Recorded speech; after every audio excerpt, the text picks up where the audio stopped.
Like, share and subscribe. दोस्तों, किसी के भी मन की बातें जानने के लिए 3 तरीके होते हैं, लेकिन इन तीनों तरीकों को समझना अति आवश्यक है।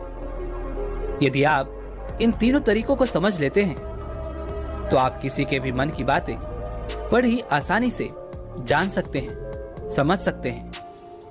तो चलिए इसे एक बहुत कहानी के माध्यम से समझते हैं कि किस तरह से आप दूसरों की मन की बातें जान सकते हैं, समझ सकते हैं। बहुत समय पहले की बात है। एक छोटा सा गांव था। उस गांव में 2 भाई रहा करते थे। बड़ा भाई अंधा था, जिस कारण वो हमेशा घर पर ही बैठा रहता था, और छोटा भाई खेती किया करता था। लेकिन खेतों में अत्यधिक जानवर आने से पूरी फसलें नष्ट हो जाती थी, जिस कारण छोटा भाई बहुत परेशान हो चुका था। तभी उसे एक तरकीब सूझी। एक दिन उसने सोचा, खेतों में से इन जानवरों को भगाने के लिए क्यों ना मैं अपने बड़े भाई की मदद लूं। वैसे भी बड़े भैया अंधे हैं। अगर वह खेत में बैठे रहेंगे और जानवरों की आहट आने पर वो उन्हें जोर से चिल्लाकर भगा सकते हैं, जिससे हमारी फसलें बच सकती हैं। इसलिए उन्हें मैं खेत में बैठा देता हूं। यह सब सोच विचार करने के बाद उसने अपने खेत में ही एक छोटी सी झोपड़ी तैयार की और अपने अंधे भाई को वहीं खेत में बैठा दिया और उनसे कहा, भैया, यदि कोई जानवर की आहट आपको सुनाई दे तो आप जोर जोर से चिल्लाना। यह सुनकर वो जानवर यहां से भाग जाएंगे और हमारी फसलें नष्ट होने से बच जाएंगी। बड़ा भाई खुशी खुशी अपने छोटे भाई की बात मान लेता है और वह उस दिन से खेत में ही रहना शुरू कर देता है। जब भी किसी जानवर की आहट उसे सुनाई देती तो वह तुरंत से जोर जोर चिल्लाना शुरू कर देता, जिससे वह जानवर उसके खेतों से भाग जाता। ऐसा करते करते कई दिन बीत चुके थे। तभी एक दिन उसके खेत में एक हिरण भागता हुआ आया और वह खेत के बाड़ को तोड़कर वहां से भाग गया। लेकिन उसी हिरण का पीछा करते हुए एक राजा भी उस खेत में आ पहुंचा। तभी राजा की नजर उस अंधे भाई पर पड़ती है। राजा उस व्यक्ति से कहता है, देखो, मैं यहां पर एक जानवर का पीछा करते हुए आया हूं। क्या तुमने उस जानवर को यहां पर देखा है? इस पर वह व्यक्ति कहता है, हे राजन, मैं तो अंधा हूं। मैं भला किसी जानवर को कैसे देख सकता हूं? लेकिन मैं आपको इतना जरूर बता सकता हूं कि जो जानवर मेरे खेतों से होकर भागा है वो आपके लायक नहीं है। आप उसके पीछे अपना समय यूं ही व्यर्थ कर रहे हैं। राजा उस अंधे व्यक्ति की बात सुनकर बड़ा अचरज में पड़ गया। वह यह सोचने लगा कि आखिर यह तो अंधा है, फिर इसे कैसे पता कि जिस हिरण को मैं तलाश रहा हूं वो हिरण मेरे लायक है ही नहीं। यह अंधा व्यक्ति मुझे कैसे बता सकता है? तभी राजा उस अंधे व्यक्ति से कहता है, कहीं तुम मुझसे झूठ तो नहीं कह रहे? एक तरफ तुम ये कहते हो कि तुम अंधे हो और दूसरी तरफ तुम ये भी कह रहे हो कि जो जानवर यहां से भागा है वो मेरे लायक नहीं है। इस पर वह अंधा व्यक्ति कहता है, हे राजन, जिसे आप एक हिरण समझ रहे हैं, असल में वो एक हिरण नहीं है बल्कि एक हिरनी है, और वो भी गर्भवती है। और जहां तक मुझे ज्ञान है, मैंने कभी किसी राजा को किसी गर्भवती हिरनी का शिकार करते हुए नहीं सुना है। और इसी कारण मैं आपसे ये कह रहा हूं कि वो हिरनी आपके लायक नहीं है। आप उसके पीछे अपना समय व्यर्थ ना करें। यह सुनकर राजा और भी अचरज में पड़ गया। वो यह सोचने लगा कि आखिर ये अंधा आदमी ये कैसे जान सकता है कि वो हिरनी है और गर्भवती है। राजा कुछ देर सोच विचार करने के बाद अपने सेनापति से कहता है, सेनापति जी, मुझे वो जानवर जिंदा चाहिए, क्योंकि मुझे यह पता करना है क्या वो हिरनी है और क्या वो गर्भवती है, क्योंकि यह अंधा आदमी बहुत विश्वास के साथ कह रहा है और मुझे इस बात की पुष्टि करनी है। यदि वो हिरनी हुई और गर्भवती हुई तो वो हमारे शिकार के लायक नहीं है, क्योंकि हम तो एक हिरन का पीछा कर रहे थे। इसलिए जाओ और पता करो क्या वो हिरनी है। सेनापति राजा से आज्ञा लेकर आगे की ओर बढ़ चलता है और कुछ देर बाद जब वो वापस लौट कर आता है तो वह राजा को कहता है, हे राजन, इस अंधे आदमी ने जो भी बातें कही हैं वो बिल्कुल सही हैं। वो एक हिरनी ही है और वह गर्भवती भी है। यह सुनकर राजा आश्चर्यचकित रह गया।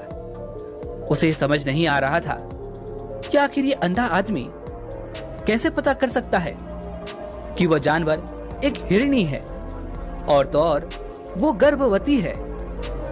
भला एक अंधा आदमी ये कैसे देख सकता है, ये कैसे जान सकता है, आखिर इसे ये कैसे पता चला? ऐसे कई सारे प्रश्न अब राजा के मन में उमड़ने लगे। अब राजा ने यह ठान लिया था कि मुझे इस बात की तह तक पहुंचना ही है कि आखिर ये अंधा आदमी कैसे जानता है कि वो जानवर एक हिरनी है। यह सोचकर राजा उस अंधे आदमी के पास जाता है और उस अंधे आदमी से कहता है, देखो, मैं ये तो नहीं जानता कि तुम सचमुच अंधे हो या नहीं, लेकिन मैं तुमसे एक बात जानने आया हूं। क्या तुम मेरे प्रश्न का सही सही जवाब दोगे? इस पर वह अंधा व्यक्ति कहता है, हे राजन, आप जो कुछ पूछना चाहते हैं मुझसे पूछ सकते हैं। मैं आपको बिल्कुल सच सच जवाब दूंगा। इस पर वह राजा कहता है, देखो, एक तो तुम कहते हो कि तुम अंधे हो और दूसरी तरफ तुमने ये बता दिया कि जिस जानवर का पीछा मैं कर रहा हूं वो एक हिरनी है और तो और वो गर्भवती भी है। आखिर तुम्हें ये कैसे पता चला? तुम्हारे खेत में और भी तो जानवर आते होंगे, और भी तो जानवर यहां से गुजरते होंगे, फिर तुमने ये कैसे अंदाजा लगाया? तभी वह अंधा व्यक्ति राजा से कहता है, हे राजन, आप जिस हिरनी का पीछा कर रहे थे वह हिरनी जब मेरे खेत में आई, उसकी रफ्तार और उसके भागने की आहट से मुझे ये एहसास हो चुका था कि ये एक हिरनी है और मेरे खेत की जो बाड़ है वो बहुत छोटी है, उसकी ऊंचाई ज्यादा नहीं है। यदि कोई हिरण होता तो वो उस बाड़ को बड़ी आसानी से लांघ जाता, लेकिन वह हिरनी इस बाड़ को तोड़कर भागी है और यदि वो इस बाड़ को छलांग लगाकर पार करने का प्रयास करती तो इससे उसके बच्चे को खतरा होता। और इसी बात से मैंने ये पता लगा लिया कि वह गर्भवती है, जिस कारण वो ज्यादा ऊंची छलांग न लगाकर मेरे खेत की इस बाड़ को तोड़ते हुए भाग गई। इस पर राजा के मन में एक और प्रश्न उठा। राजा ने कहा, किंतु तुम्हें कैसे पता चला कि वह एक हिरनी ही है? और भी तो कोई जानवर यहां पर आ सकते हैं। इस पर वह अंधा व्यक्ति कहता है, हे राजन, मैं पूरा दिन सुबह शाम यहीं पर बैठा रहता हूं और मेरी सुनने की शक्ति बहुत तेज है। मैं ये भांप जाता हूं कि कौन सा जानवर मेरे खेत में आया है और उसी के आधार पर मैं जोर जोर से चिल्लाता हूं ताकि वो मेरे खेत से भाग जाए और मेरे खेत की फसलों को नष्ट ना कर पाए। राजा उस अंधे आदमी का यह जवाब सुनकर पूरी तरह से संतुष्ट हो चुका था। वह मन ही मन यह सोच रहा था कि यह आदमी भले ही अंधा हो, लेकिन यह तो बड़ा ज्ञानी मालूम पड़ता है। इस आदमी से कुछ न कुछ तो काम निकलवाना ही चाहिए। यह विचार लिए हुए राजा वहां से वापस अपने महल की ओर लौट जाता है। कुछ दिनों के बाद राजा अपने सेनापति को आदेश देता है कि जाओ और उस अंधे व्यक्ति को महल लेकर आओ। सेनापति अपनी राजा की आज्ञा का पालन करता है। वह तुरंत ही उस अंधे आदमी के पास पहुंचता है और उस अंधे आदमी को राजमहल चलने के लिए कहता है। वह अंधा व्यक्ति बड़ा चालाक था। वह यह समझ चुका था कि राजा जरूर मुझे कुछ न कुछ काम सौंपने वाले हैं और वह काम मुझे मुसीबत में डाल सकता है। लेकिन फिर भी उसने राजा की बात मान ली और वह सेनापति के साथ राजमहल पहुंच गया। राजमहल पहुंचते ही राजा उस अंधे व्यक्ति से कहता है, आप तो बड़े ज्ञानी हैं, बड़े पारखी हैं। आपको किसी भी बात का पता बड़ी ही आसानी से चल जाता है। आज मैंने आपको यहां पर इसलिए बुलाया है क्योंकि मैं आपसे ये जानना चाहता हूं कि मेरी पत्नी पतिव्रता है या नहीं। इस पर वह अंधा व्यक्ति कहता है, हे राजन, ये कैसा प्रश्न हुआ? इस पर राजा कहता है, मैंने आपसे बिल्कुल उचित प्रश्न किया है, मुझे इस प्रश्न का उत्तर दीजिए। इस पर वह अंधा व्यक्ति कहता है, हे राजन, ये सारी बातें जाने दीजिए। आपकी शादी को इतने साल बीत चुके हैं और अब आप ये बात क्यों जानना चाहते हैं? आपके मन में ऐसे प्रश्न क्यों उठ रहे हैं? इस पर राजा जिद करते हुए कहता है, देखिए, आपको मुझे इस प्रश्न का उत्तर तो देना ही होगा। यदि आप मुझे इस प्रश्न का उत्तर नहीं देंगे तो मैं आपको मृत्यु दंड दे दूंगा। राजा के मुख से यह बात सुनकर वह अंधा व्यक्ति कहता है, हे राजन, यदि आप इस प्रश्न का उत्तर चाहते हैं तो उसके लिए आपको मेरा एक काम करना होगा। राजा कहता है, बोलो, मुझे क्या काम करना होगा?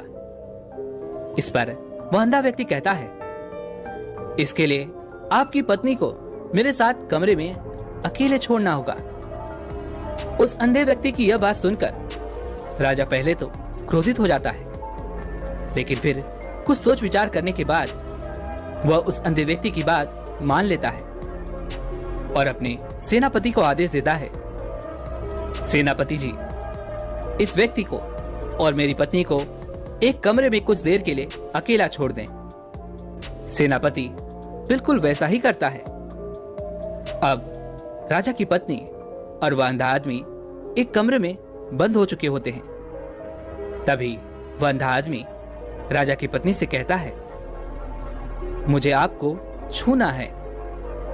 इस बात पर रानी अत्यधिक क्रोधित हो जाती है और उस अंधे आदमी को वह पकड़ पकड़ कर पीटने लगती है, कभी हाथों से तो कभी लातों से तो कभी पटक पटक कर। इस तरह से उन्होंने उस अंधे आदमी की खूब पिटाई की।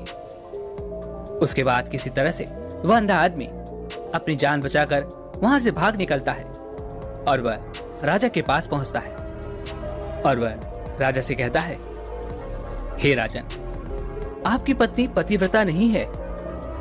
यह बात सुनकर राजा अत्यधिक क्रोधित हो उठता है और राजा अपनी तलवार म्यान में से निकालकर सीधा अपनी पत्नी की ओर जाता है और क्रोधित होकर वह अपनी रानी से कहता है, रानी जी, आज मैं जो भी सवाल आपसे करने वाला हूं उसका मुझे सच सच जवाब दीजिएगा और यदि आपने एक शब्द भी झूठ कहा तो मैं आपका अभी के अभी सर धड़ से अलग करवा दूंगा।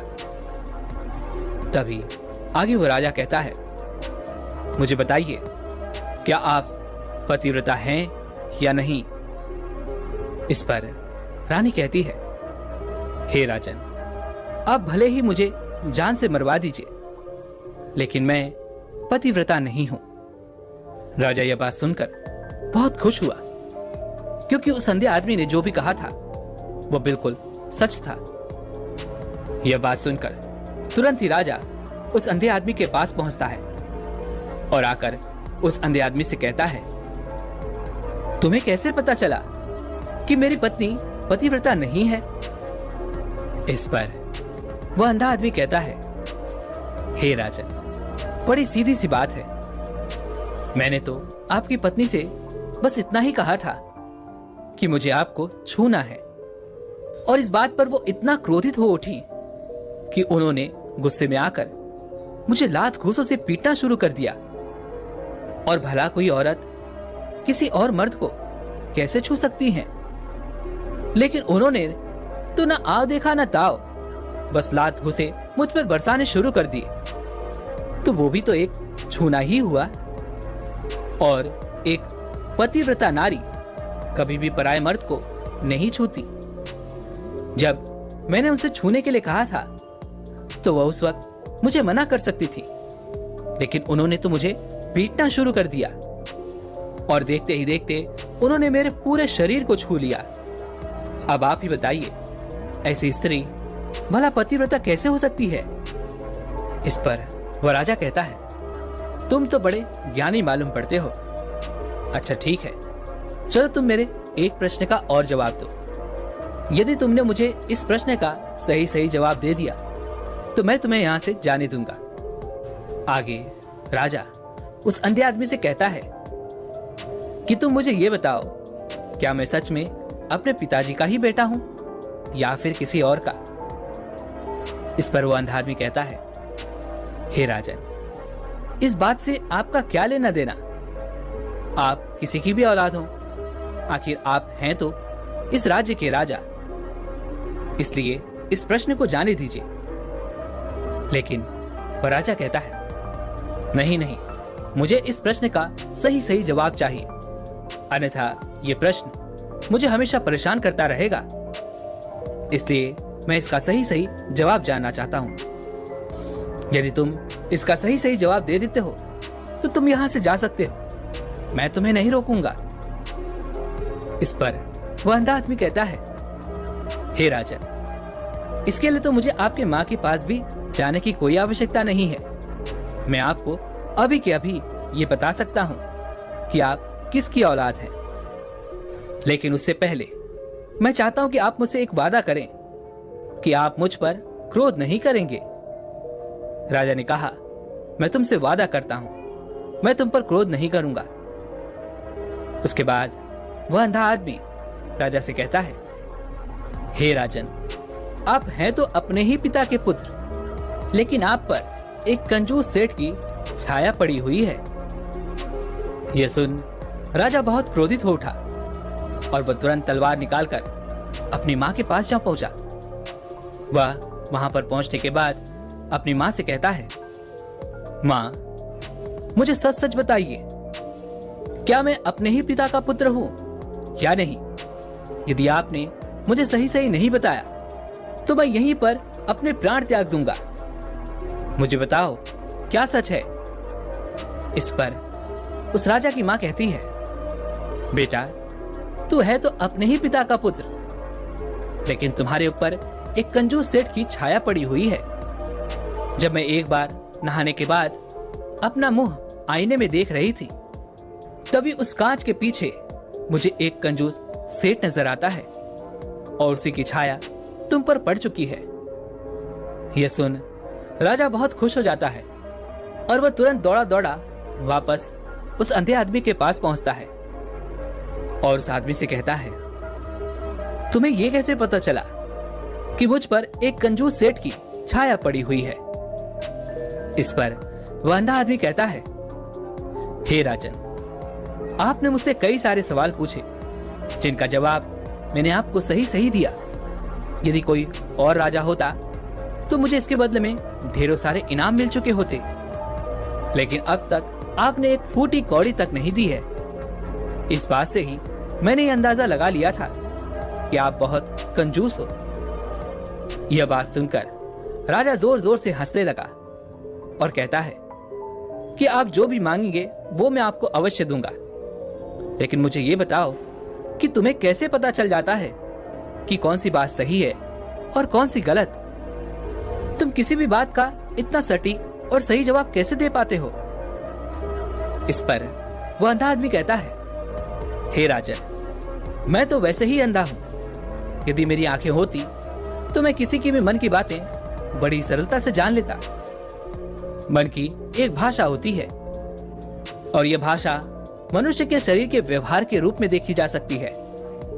उसकी आंखों से, उसके होठों से, उसके काम करने के तरीके से, उसकी क्रियाओं से यह पता किया जा सकता है कि आखिर उसके मन में क्या चल रहा है।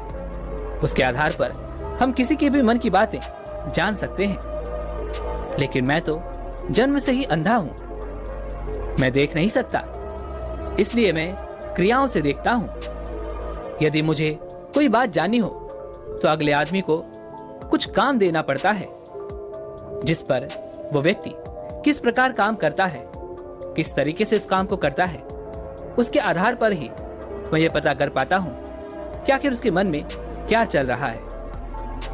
तभी वो राजा कहता है, तो क्या इसका अर्थ ये हुआ कि मैं भी किसी के मन की बातें जान सकता हूं? इस पर वह अंधा आदमी कहता है, हे राजन, अवश्य, किंतु उससे पहले आपको अपने ऊपर काम करना होगा, और वो है अपने मन को शांत करना, अपने मन को वर्तमान में लाना, जिसके लिए मैं आज आपको 3 तरीके बताने वाला हूं।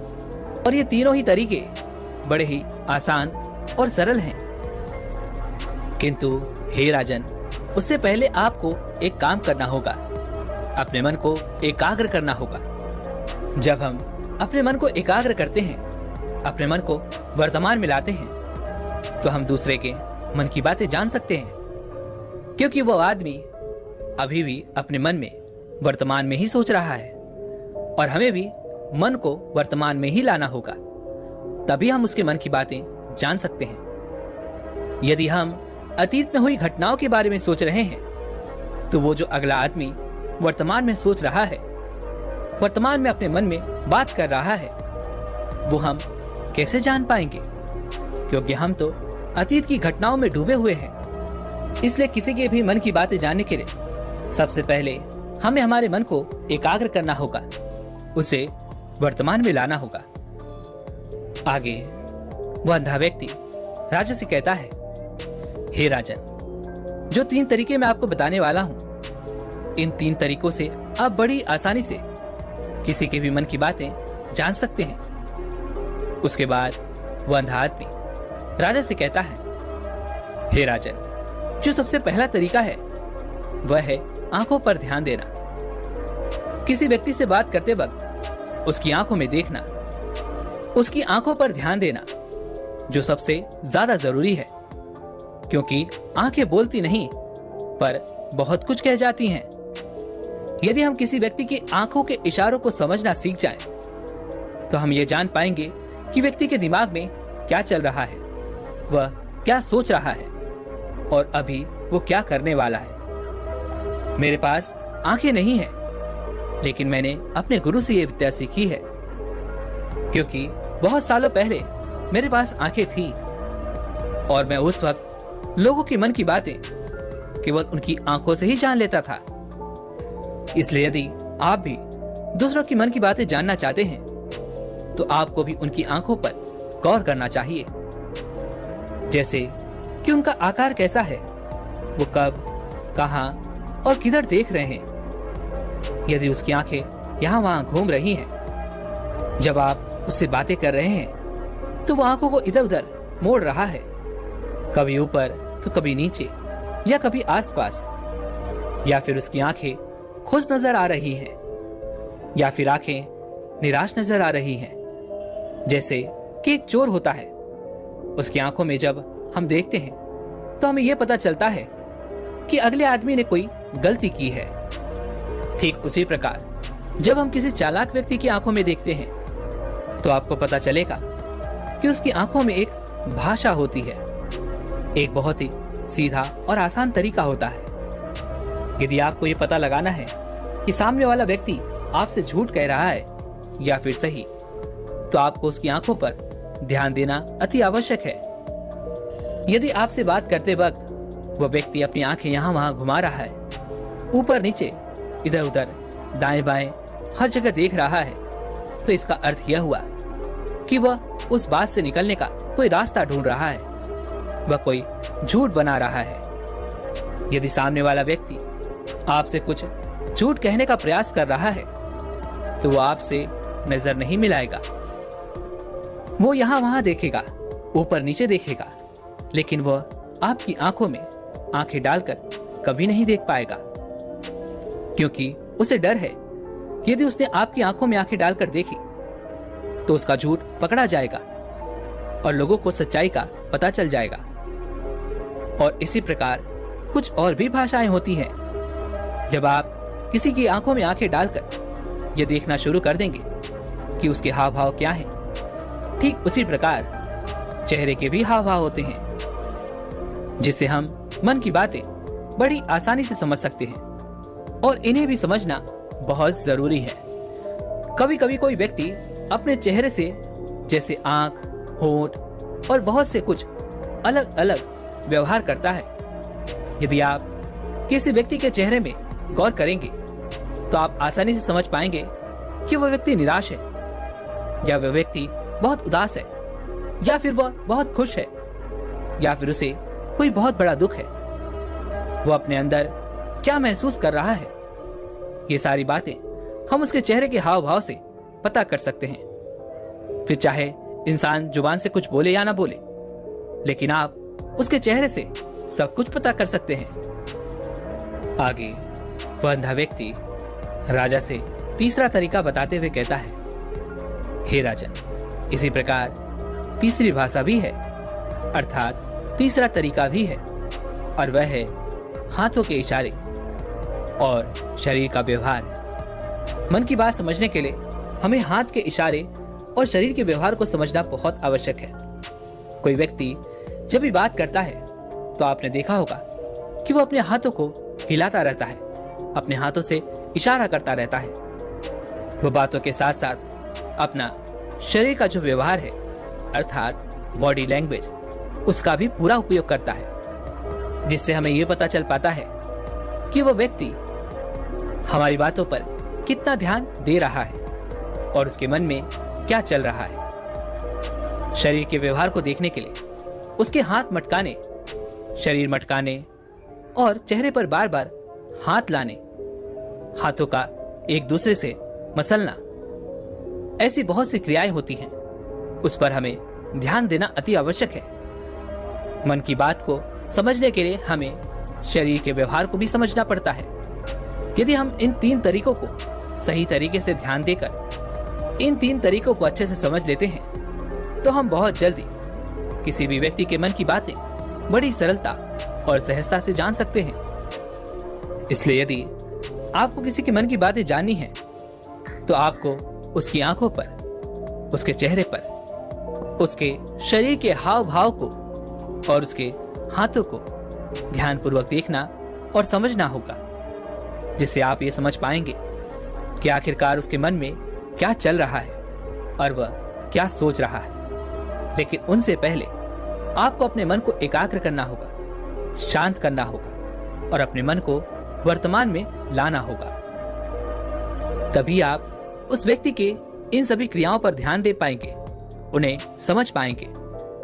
अन्यथा आप यदि अतीत की घटनाओं में व्यस्त हैं, भविष्य की योजनाओं में व्यस्त हैं, तो आप उस व्यक्ति के हाव भाव पर कभी ध्यान दे ही नहीं पाएंगे और ना ही आप कभी ये समझ पाएंगे कि आखिर उस व्यक्ति के मन में क्या चल रहा है, वह क्या सोच रहा है।